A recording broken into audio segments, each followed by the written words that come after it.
Greetings, folks. Mufasa here, sharing my thoughts on Black History Month and what it really means to me. However, more importantly, I want to know what it means to you. And yes, I said if anything at all, I meant that. Especially, I especially want to hear from the people who don't acknowledge the month and why. This community isn't built on common ground, it's built on honesty. Before I go any further, I'd like to make two things clear. One, I'm aware I'm not the best of reader. I'm not a fluent reader. So if you feel like you needed to inform the rest of the world, I beat you to the punch so you can take the time to comment on something else. Second, this is just an appetizer. This is not the main course. All I'm asking for is 500 views in 31 days.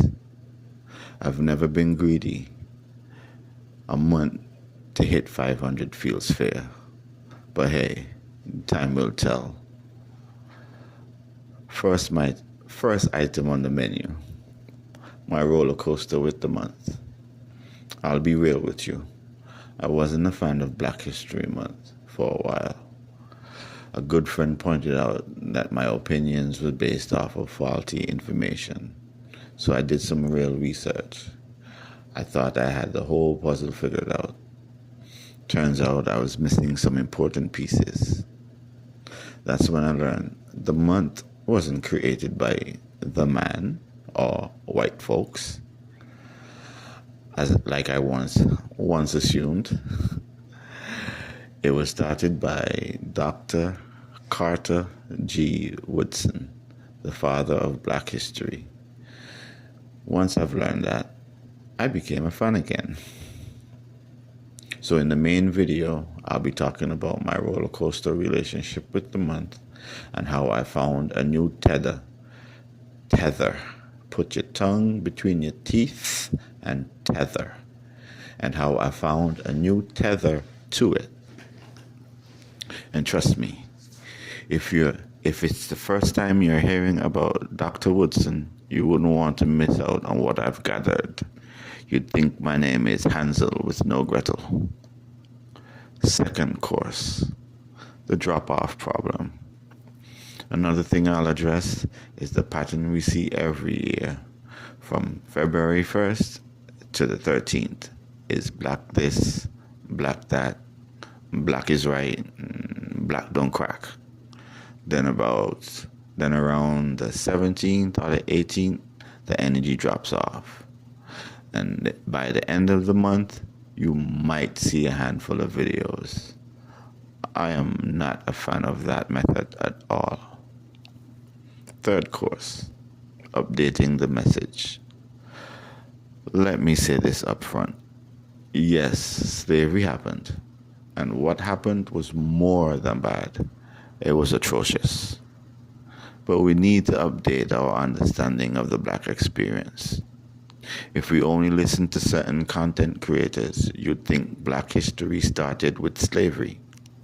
They spend hours talking about chains, but somehow never get around to talking about when Black people were sitting on thrones.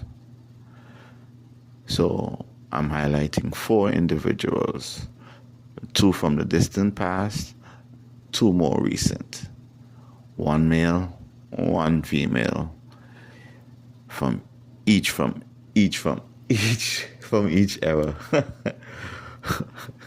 1 male and 1 female from each era. Past royalty. Amina and Musa. First up, Queen Amina of Zaire, a warrior queen who led armies of 20,000 strong, expanded her kingdom, and built walls around cities. They called her Amina the Conqueror for a reason. She wasn't waiting for history, she was making it. Balancing her energy is Mansa Musa, the richest human being in recorded history. However, it wasn't just his wealth. He built universities, libraries, turned Timbuktu into a global center of learning.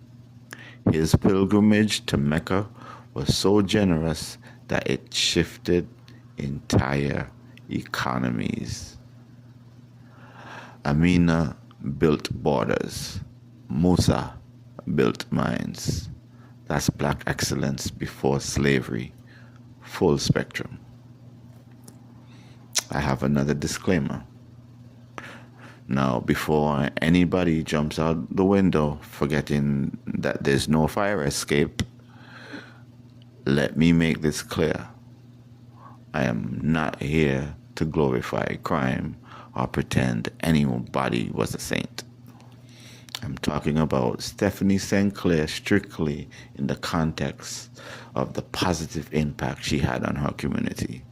Yes, she was involved in illegal activities, but she also fought corruption, protected Harlem residents, uplifted black businesses, and stood up to a system that was designed to crush us. I am acknowledging the full picture, not just parts. History cherry picks. Remember, Caribbean people are complicated, not one-dimensional. Queenie had that island backbone, that island brilliance, that island try me if you want energy. I'm giving her credit. I'm giving her the credit history refuses to. If Queenie was here, she'd say, "Come test me now. Test me now." We would say, where I'm from, we say, "Wet your hand and wait for me." So, back to the menu. Modern day royalty. Stephanie St. Clair, otherwise known as Queenie. So let me bring it forward. Stephanie St. Clair, Queenie, was a force of nature in Harlem. Before the Italian mob ever tried to take over, she was already running the numbers racket with intelligence, discipline, and organization. She wasn't just the boss. She was a businesswoman, an activist, and a protector of her community.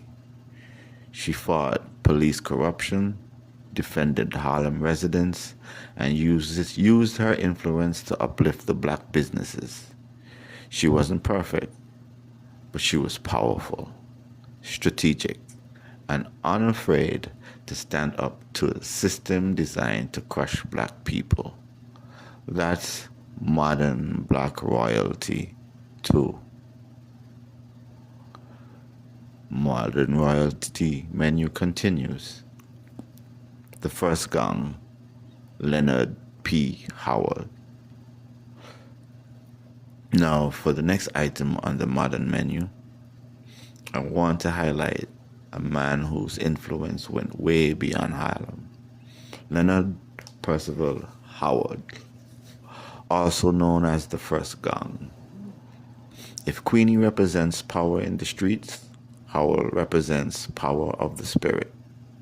This man wasn't just a thinker. He was a movement. He is recognized as one of the founding fathers of Rastafari. Highly. And he preached black pride, self-reliance, and African identity long before it was mainstream. Howell built communities, challenged colonial systems, and gave people a sense of dignity at the time when the world was trying to strip it away.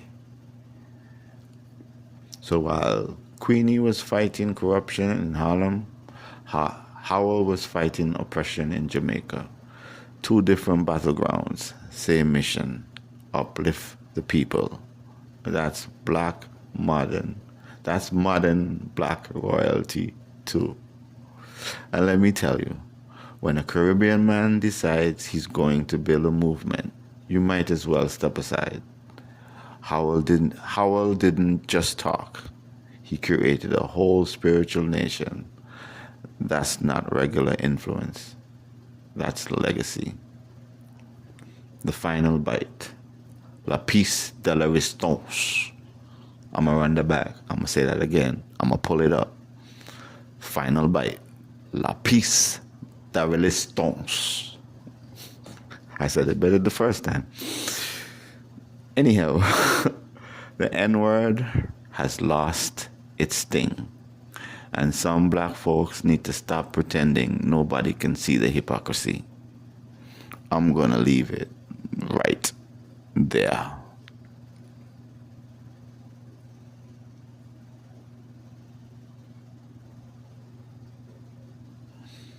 And call to action. So again, 500 views in 31 days. If we hit that, I'll gladly go deeper into everything I touched on here. The title is also a question for you to be answered, especially for those who don't acknowledge Black History Month. I really want to hear your response too. Don't forget to like the video. If you're new to the channel, share with someone who might appreciate the message. I don't need a would. In real life, I'll take a might or maybe over a no any day and thrice on Sundays. Great minds think alike. This is Mufasa saying, do unto others the things you want happening to you. And if I ever go around spreading lies or conspiracy theories to discredit your character, please dig up the nastiest, most vile thing you can find on me and send it straight to Antigua. And don't forget Barbuda. Love, honor, and respect.